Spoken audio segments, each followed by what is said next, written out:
this is an iHeart podcast. Guaranteed human.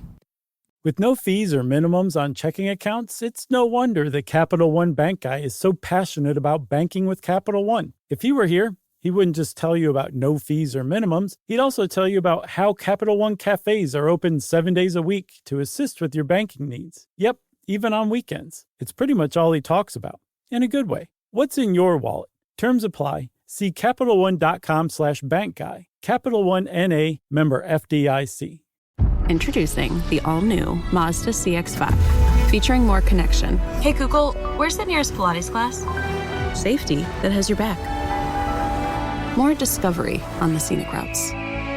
More passion in the details. And more control in changing weather. The all-new Mazda CX-5. More to move every side of you. See it in 5 films at MazdaUSA.com/5sides. Google is a trademark of Google LLC. Sequences shortened and simulated. Brought to you by the all-new 2014 Toyota Corolla. Welcome to Stuff You Should Know from HowStuffWorks.com.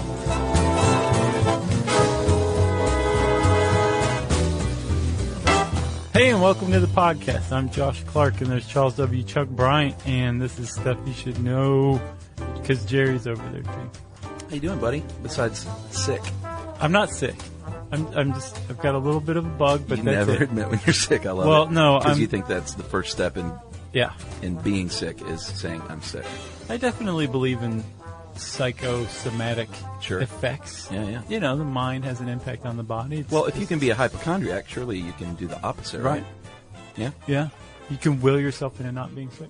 Anyway, people, the show must go on, and I just want to point out how dedicated my partner here is to his craft. Right, well, I also want to promise that it's not going to be like the great 6-week illness of... No, you don't get sick. That was back in the old days. Yeah. The unhealthy days. When I smoked and everything. Yeah, your body didn't know how to heal. Right. So it was enjoying nicotine. Now I'm just like, I'm not getting sick. I said it to myself last night, and here I am. Better than ever. Josh 2.0. Thank you. All right, let's do this. Okay. You ready? Yeah. I got a story for you. I bet I know it. I'll bet you do, too. Eddie Knowles? Yeah. Yeah. Yeah, you saw it. His name is Everett Knowles Jr., but everybody called him Eddie. 2 D's and a Y. I find that unwholesome. Yeah, and I didn't know Eddie could be short for Everett. Never heard that. I don't think it is. I think he just didn't like his name. Oh, okay. Because it seems like you should call him Every. Yeah, or Evie. Evie. Evie. Yeah. Ev. The big E. Something. The big E. So, he was a little E, though. He was a little guy. Tiny E. Mm-hmm. Like a little Elvis. That's right. Well, Eddie, we'll call him Eddie because that's what he preferred to be called. Sure. He was walking home from school one day in Somerville, Massachusetts, which is a suburb of Boston. And he was walking along the railroad tracks, and there just happened to be a train loaded with gravel hauling out of the area very slowly while he was walking alongside. And he said, you know what? I'm just going to have a little thrill right now and grab onto this train. And he did. He successfully grabbed onto the train, was hanging with, I believe, his right arm. Yeah. And was having the time of his life just dangling there when he misjudged the distance between the side of the train, and the side of a tunnel. Yeah. And he was pulled into the tunnel support, smacked it, and hung on for a second before he was dropped off of the train. The train kept going through the tunnel, leaving Eddie kind of crumpled and in a little shivering mass of pain at the mouth of the tunnel. Yeah. So he stands up and he grabs his arm. He's like, oh, my arm doesn't feel very good. And he starts walking toward town. And apparently he walked about 100 yards uphill when some workers saw him and said, grab that kid. Because he was covered in blood. He was staggering. He looked like he was out of it. He was clearly in shock. So they grabbed it, ran and got a woman, because at the time, this was 1962, a woman was the only one who could provide any kind of initial emergency care. Yeah. And a clerk at, I believe, some sort of warehouse came out and started to apply pressure to this boy's wounds. But she had a little bit of trouble.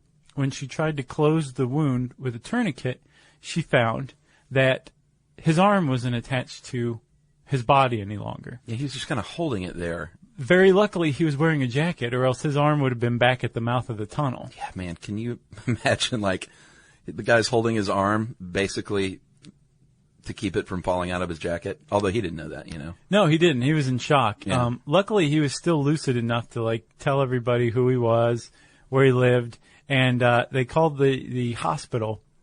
And the hospital scrambled some surgeons. But it wasn't until Chuck, he got to the hospital and they started cutting his jacket off that they realized the extent of the damage.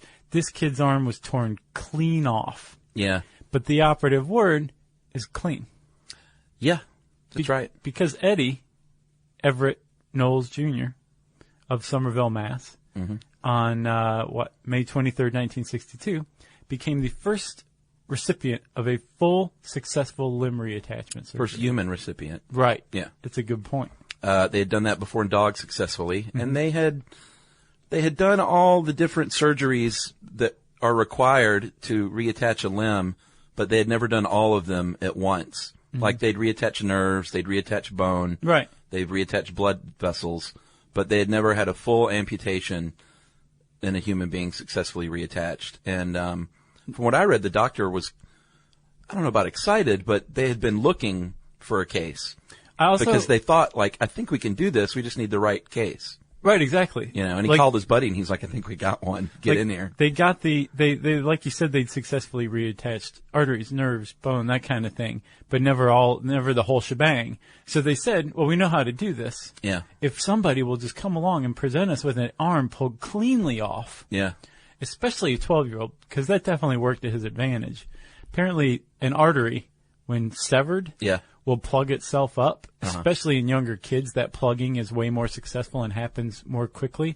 So this kid just basically presented like the perfect case. The main artery, I guess, his brachial artery, leading out of his shoulder, was a full like 2 inches out of the wound. Jeez. So like they had a lot to work with, and work they did. And they the arm was on ice, and they began working immediately. This is Mass General, by the way, and they started with the arteries and veins, and then the nurse felt, well, they all sort of saw color, and they described it as a glow kind of came back into the arm. This kid hopped the train, had his arm pulled off, and within 2.5 hours, they had gotten circulation back. Yeah, and the nurse grabbed the hand and said, hey, it's warm.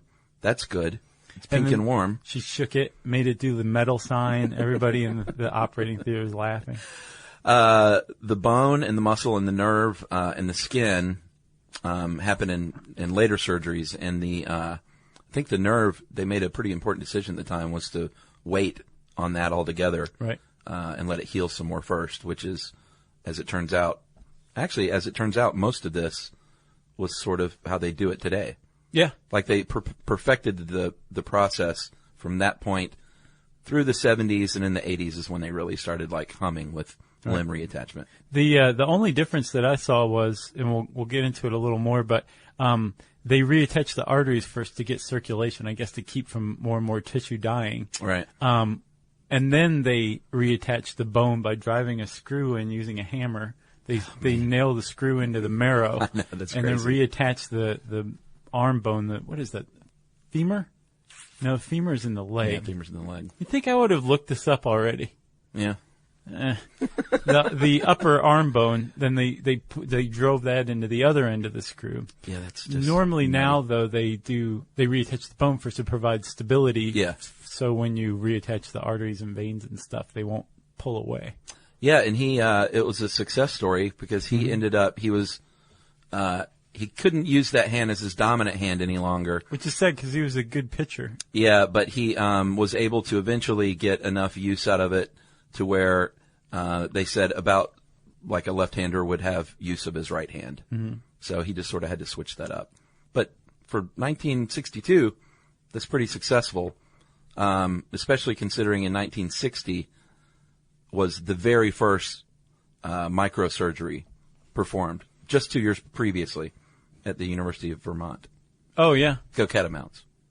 Nice. But that is dedication. So microsurgery, that's really what we're talking about here. It's the use of a microscope to perform surgery, and when you're attaching, you're essentially sewing together little nerves and blood vessels. Like, a millimeter in diameter. Yeah, so you need a microscope and a tiny, tiny little needle. Right, and you're using tiny, tiny little suture thread, which is about as big as a hair. Yeah. That's the stuff you're using to suture these blood vessels back together. It's not cat gut. No, and it's an extremely involved surgery, as you can imagine, but it's step by step. It's like first you do the blood vessels, then you do the arteries, then you do muscles, ligaments, tendons, all this stuff, and you're doing it in this process. But each surgery, each part of the procedure is like an enormous surgery in and of itself. Yeah. So like a limb reattachment, which is called a replantation. Oh, I thought it was going to be called like limery or something. Yeah, some people call it that. I'm a limerist. The saucier doctors call it limery. But it usually is like, on a whole, the replantation surgery can last like an entire day. Yeah, it's intensive. Mm-hmm. And I read too that the whole microsurgery, the concept of using a microscope for surgery was not accepted at first. Like doctors and surgeons were like, no, like we can't do that. We have to look with our eyes. And so it had to be perfected sort of on the fringe by surgeons who were willing to like accept this might be the future. And experiment in their basements. I guess so. On hapless victims. Maybe. Or dogs. Yeah, I didn't get and I didn't look it up, but I didn't get the impression from this article, one way or the other, how dogs lost their limbs to begin with. Like, was it accidental? And they're like, oh, okay, well, we'll reattach it. Or were they cutting dogs' limbs off and then reattaching them? Because I'm guessing it was probably the latter. You know? Probably. Yeah. I mean, we've talked plenty about that kind of topic. Because, I mean, think about it. Why would dogs' limbs be pulled off in any more frequency than humans' limbs, and hence present more cases to practice on? I think they were cutting off dogs' limbs and then reattaching, which is messed up. Yeah, it is. So you were talking about microsurgery. What I saw was replacing toes for thumbs got big in the 60s. That was a big one. So you had a thumb on your foot or a big toe on your hand? Big toe on your hand. Wow. Because apparently 50 to 70% of all the utility in your hand is in your thumb. And if you're missing a thumb, you might as well just not have your hand. You don't need a big toe quite as much. You can use a cane or something like that thanks to your new toe thumb. Yeah. And that became perfected in the 60s. Toe thumb, that's a good band name. Yeah. And then in the 70s, free flat tissue transfer became a big thing, which is basically going to a part of your body, harvesting an area of your body, like under your thigh, your abdomen, I think your back, lower back, and then just basically taking the gap and sewing it back together, right? Yeah. So you have a scar, but you also have a portion of your body that's diminished in size, and then taking that and using it to basically do what we understand as a skin graft, which requires microsurgery as well. It's just basically taking this part here and putting it back over here where there's a bunch of damage and reattaching all of the nerves and the blood vessels and everything. Yeah, I saw when I was looking up photos of this kind of thing, I came across something that I'd never seen before. And I didn't get the story, but you could almost, I sort of gathered what was going on just from the photo series. But someone was degloved on on their fingers, basically, from like the hand knuckles forward. All the fingers had no skin. Yeah. And they, from the looks of it, they inserted it into an arm, like into a bicep, the fingers, and like they lived there for a while, like inserted under the skin of the arm. And that skin, they later would remove the fingers and it came off as like a big flat skin graft, like sticking your hand in an envelope. Crazy. And eventually formed like webbed fingers and then fingers. That is crazy. But like, I don't know. Is that new? I don't know, man. I just saw these photos. I should have done, it doesn't really have anything to do with this, but it was just remarkable to see someone with their fingers stuck in their bicep. under the skin. Like, I'm having trouble visualizing this. I need to see these photos. Yeah. I'll dig them up and show it to you. Yeah, if you want to see some really gross stuff, you can just Google microsurgery, or replantation is another one. Yeah, man. It's some nasty stuff out there. Yeah, but amazing, like, that they can. And I looked at so many of them, I kind of got to that point where I was like, well, this isn't gross. This is what the body looks like without skin sometimes. And Which is gross. no, I wouldn't grossed out. Bodies without skin are gross. I don't think so. I think it's the beauty inside. You become desensitized, my friend. I have. Well, before we get any further, Chuck, let's do a message break because I got some good stuff coming up. Okay. Stuff you should know. Hey, everybody. When you're at work, you never know when you're going to get interrupted, like when an office fire drill happens right in the middle of your presentation, or maybe construction is going on just outside your window. But with the Dell Pro laptop powered by Intel Core Ultra with vPro, no matter how many interruptions you have, your laptop won't be one of them. Yeah, with a battery that's optimized for the way you work and built-in intelligence that quiets distractions the moment you're trying to focus, your tech won't slow you down, even when you're getting bounced from an office you forgot to reserve. The Dell Pro, built for those who stay in the flow. Find technology built the way you work at Dell.com/Dell-Pro. Built for you. The springtime thaw is finally here. Flowers are blooming, days are longer. We're saying yes to more plans and finally getting outside, running, walking, just moving again. It's the perfect time to upgrade your everyday go-tos with Bombas. Take Bombas Sport Socks. They're super comfortable and designed with sport-specific tech for running, cycling, yoga, hiking, you name it. I use them to run in, and I can tell you they work beautifully. So head over to Bombas.com and use code SYSK for 20% off your first purchase. That's BOMBAS.com, code SYSK at checkout. So, Chuck, we understand microsurgery now. It's Frankensteinian, right? Yeah, you're basically just sewing stuff together. Yeah, because, I mean, like, let's say you have a dead person who has a great hand and you have a live person who's got a poor hand. You cut off the live person's hand, cut off the dead person's hand, and attach the live or the dead person's hand to the live person. That's Frankensteinian. That's what they're doing, and it's pretty cool. It is pretty cool. But if this ever happens to you, if say you have a poor hand in that it's no longer attached to your wrist. Yeah, that hand sucks. Right. And it's all crushed and damaged or whatever. Uh-huh. No. Let's say it's intact. Okay. And you say, you know what? I think through my shock that I might be a good candidate for replantation of my hand. Yeah. What do you do?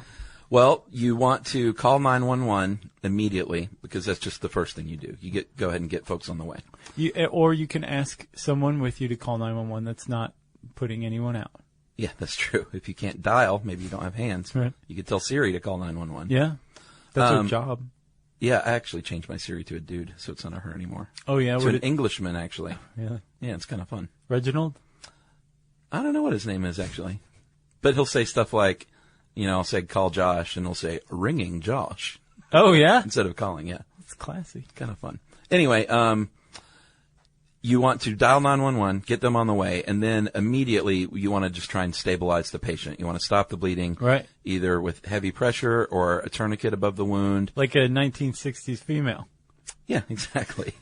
And once you get the patient stabilized and they're not going to bleed out there in the kitchen or wherever it is, you want to get the digit or the hand or the limb and put it on ice, but not directly on ice. Right. Put it in a bag. And then put that bag on ice. Yeah, you want to pack it in ice. As much ice as you can find. But you want to make sure that in the bag that you put the hand or the digit or whatever in, there's no ice and there's no water, because water causes it to shrivel. Yeah. And that means you won't be able to reattach it. Yeah, and ice you can actually, if I cut off my finger and I threw it in a bucket of ice, it could actually get frostbite. Yeah, that's crazy. That is crazy. But it's also pretty cool. Yeah, and you don't want frostbite on your... because, you won't be able to use it anymore. No, frostbite is just dead tissue brought about by exposure to extreme cold. That's right. So after... That's a T-shirt right there. It is. After you've got it on the ice, in the bag on the ice, you've called 911, you've got the bleeding stopped, you want to cross whatever fingers you have remaining and hope that you've got a good hospital nearby with some surgeons that aren't doing much at the moment. Right. Or who are willing to cancel their schedules and say, let's go do this. Yeah, get off the golf course. So when you get to the hospital, there's some things you can expect. If all of your surgeons have come in from the golf course, they should be ready and waiting for you. And like we said, first they're going to reattach the bone to provide stability for the rest of the surgery. And there's probably still going to be a little bit of a gap there because they need to get in there. And then they start reattaching your blood vessels. That's right. And just like with Eddie Knowles, that just gets, the blood flow going and essentially makes that limb alive once more. Right. Well, and it also keeps it from further dying. Yeah. Because, Chuck, it turns out that, there is a finite amount of time, which is understandable. Sure. But we are aware of how much time a limb can just sit around in the hot sun starting to go, So gross. fetid. Yeah. And so for example, if you have a whole arm or a whole leg cut off, remember Death Proof? Yeah. That girl has her leg sticking out of the window. And Mad Mike, is that his name? I don't know, Kurt Russell? I don't remember. When he hits him and her leg just goes. Yeah. If she had survived and her leg just laid there out at room temperature, it could have been good for 6 to 12 hours. I imagine you're really pushing it at 12 hours. Yeah. But if, say, you have somebody who's like, this leg needs to be put on ice and does everything right, it could stay refrigerated for 4 days and still be reattached. Yeah. They point out, though, in this article, ideally you're having that surgery that day. Yeah. But if you... Within hours. Yeah. Within minutes, if you're talking ideally. Basically, the sooner the better. As soon as they're ready to go, you should be ready to go as well. Yeah, but you are right. If that is not the case and you have some good refrigeration going on, you can last for about 4 days. Yeah, and apparently it's not even necessarily the skin tissue that leads to problems in reattachment after being exposed to room temperature. It's muscle degradation. Oh, yeah? Yeah. Interesting. So you get there, you're getting your surgery done. You probably are going to expect to go through that first long surgery, bone reattachment, blood vessel, maybe some muscle fiber. And then tendon action, maybe? Sure. And then they'll say, we'll put the nerves off for later. And then later on down the road will be a skin graft of some kind, like a free flap surgery like I was talking about. And the free refers to the free, like this part of this tissue from your body has been removed, the donor site. Oh, it's not the cost of the surgery? But no. Okay. It's been cut free. Right. And there you have it. That makes sense. And then it really is simpler than you think. It's reattaching, and hopefully everything takes, and you fight the infection off, and you start the rehab process, which takes a long time, and it's grueling and not fun. It can be weird at first. They point out in the article, it'd be weird to look down and see your arm reattached, but I imagine no weirder than looking down and seeing your arm not attached. Yeah. Yeah. It'd probably be a comfort to see it reattached. Yeah. But, you're a jerk if you're like, oh, it's kind of crooked. Yeah. But apparently sometimes it can feel a little different, and that can be a little strange and off-putting. Sure. Like it's not like, oh, I'm just like I was before. Right. Better than ever. Right. And Tom wrote this one, my good friend Tom Chief. He said he also talked about something called cross-transfer. This was mind-blowing. Which is basically like if just replantation is Frankensteinian, this is even more so. Yeah, I didn't quite get the purpose of the hand. Basically, you're getting a left hand on your right arm, let's say. Yeah. So your thumb and your pinky would be in weird places.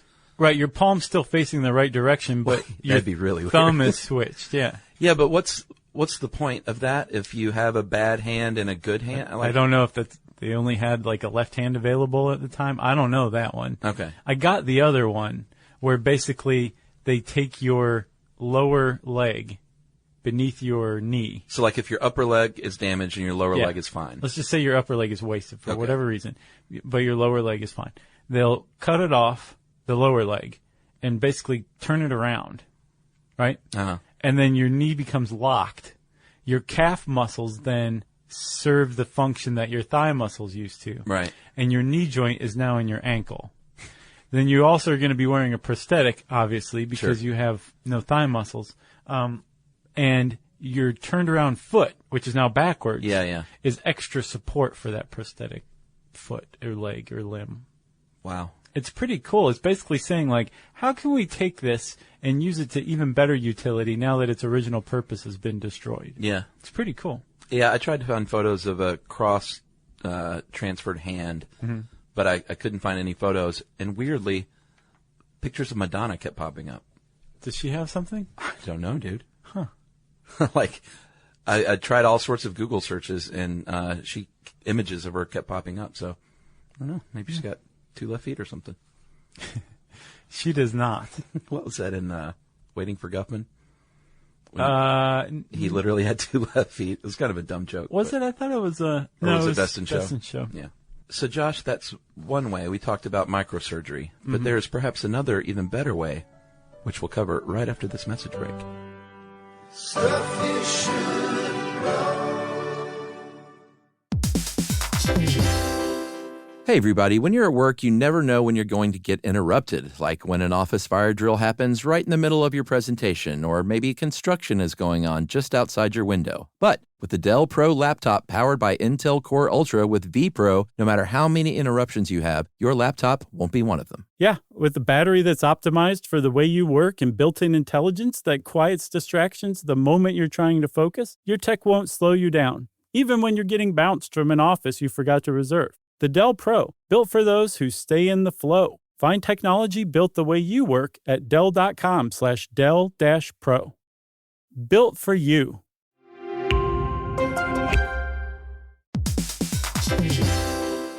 Work can be a little weird. One minute you're in a meeting that could have been an email. The next you're trying to decode corporate jargon that somehow means nothing. And don't even get us started on the quick sync that turns into a 45-minute deep dive. Yeah, well, the truth is figuring out your career isn't always straightforward. Whether you're trying to grow, pivot, or just stay relevant, it can feel like you're navigating it all on your own. Well, that's where LinkedIn comes in. That's right. LinkedIn can help you grow your career, helping you confidently navigate your path with insights, ideas, and inspiration from your professional community. You can stay up to date with the latest trends in your field, connect with people who get it, and discover opportunities tailored to your goals, your experience, and what actually matters to you. Whether you're looking for something new or just trying to grow where you are, LinkedIn gives you the tools and connections to move forward with confidence. Because LinkedIn is the network that works for you. Visit linkedin.com/knowstuff to learn more. All right, so we've discussed how you can have surgery, but there may be an actual way to regrow things. Yeah, this is by far the more preferable of the two. Yeah, like fingers, but not like, you can't lose a whole finger and regrow it. It's got to be above the bone, like let's say you get the tip of your finger, like your fingernail cut off. Right. And you can't find it. And even better, this just involves like dumping a magic powder on that wound. Yeah. So if you have your finger cut off below the nail, right below the nail, which happened to a guy in Cincinnati in 2005 who owned a hobby shop. Yeah. I used to love those places. Oh, me too. Man, I'd go in and be like, I just want all the model airplanes and everything. Yeah, Eddie's Trick Shop in Atlanta was my go-to. Oh, nice. Which I've just discovered still exists, not too far from my house. Is it a magic shop? It's like everything. Yeah? Like they had models, they had magic kits, they had, whoopee cushions. It was sort of like a catch-all. Yeah, I liked both of those, but I never went to one that was the same. Yeah. Yeah. Anyway, this hobby shop owner, yeah, as far as we know, he sold no magic items. Okay. He was demonstrating why a motor was very dangerous in an RC plane. He did a good job, I guess. And cut his finger off. And apparently his brother had something to do with tissue regeneration and said... Yeah, he was in the biz. Yeah, the guy went to the hospital, and the doctor's like, we'll give you a skin graft to just kind of cover this weirdness, but, you lost your finger, TS. Yeah. And the guy's brother was like, don't get the skin graft just yet. Come over, I'll give you a beer, and I'm going to put something that's called extracellular matrix on your wound. And let's see what happens. And they did. Yeah. And magic happened. And it regrew. The guy not only regrew his finger, he regrew apparently not the bone, but very surprisingly the nail bed and fingernail, which apparently like you don't grow a nail bed back. Like even if you cut off just the tip of your finger, like that nail bed's never growing back. This guy's nail bed grew back. That's awesome. Yeah. Extracellular matrix is awesome. That's basically like the glue that holds our cells together. Mm-hmm. And not just us, plants and animals and trees, and they all have it. And it functions outside the body cells. That's why it's called extracellular, obviously. Right. And it's collagen. We've talked a lot about collagen, the protein that's, super good for all kinds of things. Especially growing skin. Yeah, or like, it's in skin cream and stuff like that. Sure. So typically what they use is, this was a powder from pig bladder, but, I saw a video on the New York Times site that showed how they do it today. And this is mainly for, let's say you didn't want a skin graft for some reason, or it wasn't possible to get a skin graft and you've lost all the skin on your thigh. They would get a pig bladder and they spread it out and they remove all the cells basically. Yeah, because this stuff doesn't have pig cells. No, it doesn't have pig cells. This is harvested from a pig body. Yeah. But they still remove the cells and all the DNA with like a chemical bath. And basically what's remaining is the matrix, and they ended up drying it out, and it looks like and cut it into sheets, and it looks like a sheet of like parchment paper. Huh. And then they will put that on your leg, and it immediately just starts going to work. Yeah, they used to think that extracellular matrix was just something that provided structure for cells to grow around. Yeah, like a fetal in the fetus. Yeah, because if you're in the fetus and like something happens, you lose a toe in the fetus. If you are a fetus, yeah. If you're in the fetal position, yeah, in the womb, yes, and you lose a toe, that toe's growing back. Yeah, you grow a vestigial tail, that goes away. Your feet and hands start out being webbed, so you're growing a lot of stuff and then getting rid of it. Yeah. But you can also regrow stuff that you're not supposed to lose. Yeah, up to the age of about 2. Mm-hmm. And then I think the general idea is that the extracellular matrix just kind of goes dormant in humans. Right. But they thought that it was just structure. And then they realized that, no, this is actually creating some sort of signal to the rest of the body to say, hey, don't scar, regrow instead. And it goes and recruits stem cells and says, come over here and let's rebuild this finger. Yeah. This hobby shop accident was too ironic. Let's reward this man with a regrown finger. And don't forget the nail bed. That's what extracellular matrix says to everything else. Yeah, and it's pretty cool. The problem with why you can't normally just regrow a finger is because when something like that happens, a trauma happens, your body says, it recognizes it, and the immune system kicks in, and it's going to swell up and get inflamed, and scar tissue is going to start to form. Right. And the extracellular matrix prevents the inflammation, prevents scar tissue from forming, and basically tells the body, like, no, I'm just going to grow like normally. Right. Not scar tissue, just regular old cells. But like you said, after a certain age, it just goes away. Like we have the extracellular matrix still, but its function or its ability to trigger regrowth just becomes dormant, or something happens to it. And with this pig bladder stuff, they're starting to wonder, is there a way that we can just trigger this naturally in the body? And if that's the case, then say hello to regrowing a whole head. I mean, you never know, because they pointed out that like deer can regrow antlers and things like that, and they're not so different than us cellularly. Right, because it has bone, cartilage, skin. Sure. All those things are in your hand, your arm, your leg, and you would need to regrow all those for something to really be considered regrown. Sure. You can't just regrow the leg but not the bone. It'd still be impressive, but you're like just kind of flopping there. Have you ever seen the picture of that UFC fighter who's like kicking the guy? Oh. And he breaks his own leg, and it's just like almost like a cartoon. Yeah. Or McGahee. Oh yeah, Willis McGahee. Yeah. Yeah, that stuff triggers the old mirror neurons big time for Makes me weak. So that's basically it. I mean, they've been experimenting with war veterans, Iraqi war veterans, and actually the New York Times video I saw, though, it was a war veteran who was having this done to his thigh. Yeah, his it's a great success. tendons, right? I think it was skin and tendons, and yeah. And it was, it looked kind of gnarly, but it was functioning. Yeah. And that counts. You got anything else? No, I think that's it. There's literally nothing else to say about it. I agree, sir. All right. Well, then, if you want to learn more about replantation, you can type that word into the search bar at howstuffworks.com, and it'll bring up a couple of cool things. At the very least, also, type in extracellular matrix, which is pretty cool sounding. And that'll bring up another article, too. And since I said those things, it's time for listener mail. That's right. I'm going to call this correction. We get these from time to time. And we like to read them. Yeah. From time to time. Hey, guys and Jerry, love the work you do. I love listening to the show. I wanted to write in, though, with a correction regarding Lewis and Clark. I'm working towards my PhD in art history, and I am particularly interested in the history of medicine and disease. In the middle of the show, Josh mentioned that the adventure party inadvertently discovered syphilis. It had not been known to Europeans up until that point. This is actually not quite the case. Syphilis goes back pretty far in European history. It was first documented in the late 15th century after a conflict between France and Italy, and remained an issue for Europe, peaking around the mid-19th century. 19th century. Did I say that right? Yeah, you said it. Okay.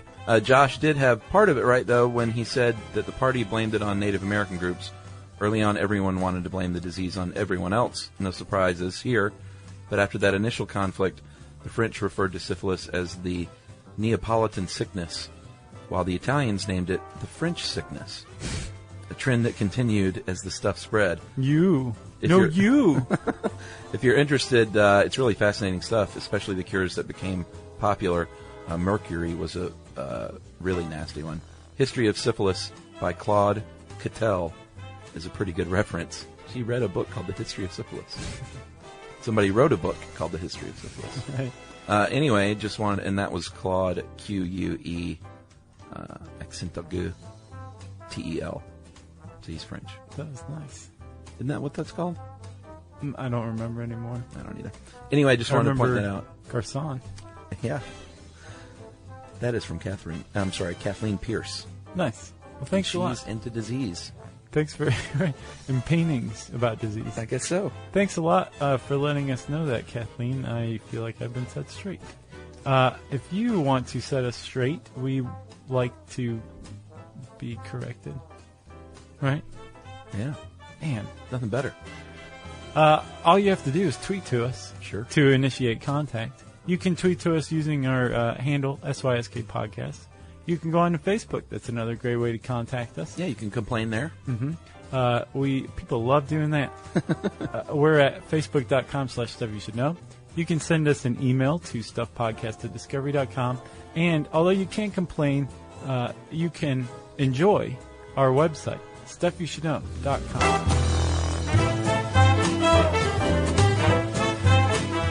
For more on this and thousands of other topics, visit HowStuffWorks.com.